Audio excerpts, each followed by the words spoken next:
The list of issues that I have for Tremonton and things that I think need to be worked on are, number one, getting representation of the public in your elected officials. I want to make sure that if I'm elected to office, I want to use a majority rule situation. So I believe in more of a pure democracy where the public is making the decisions for us. I want to get public input coming into the city legislators, the city council, and that I would represent the majority, not my own personal wishes or beliefs of what's best for you. I want you to tell me what's best for you. So I'd look at conducting meetings and look at other ways to get your input so I could represent the majority's interest. Number two, planning needs to be enhanced within this city. I see the planning, and it's not that it's bad. It's not as comprehensive as it needs to be.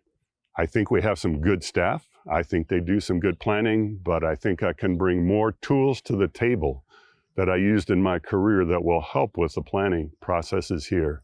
Number three, transparency needs to be enhanced greatly within this community. Oftentimes, the city is not relaying information to the public. There are limited ways to do that in Tremonton, but there are ways to do it.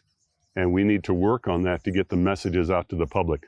We're looking at a 50% tax increase, city property tax increase right now.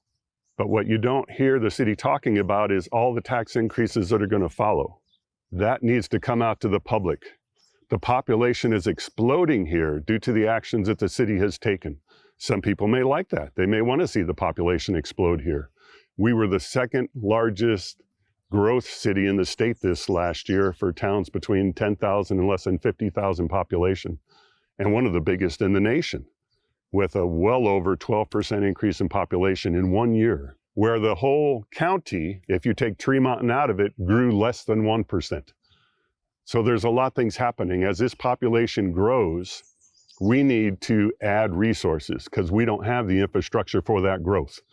We're adding police now, and actually I support that because we don't have adequate backup for our current officers, and that's something I can't live with. We need to have good backup and protect our officers so they can protect us.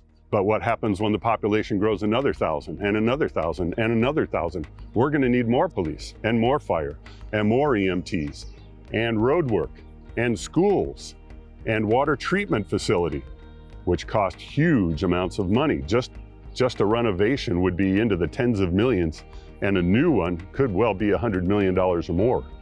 But you don't hear talk about that, so I want to greatly enhance transparency with the public.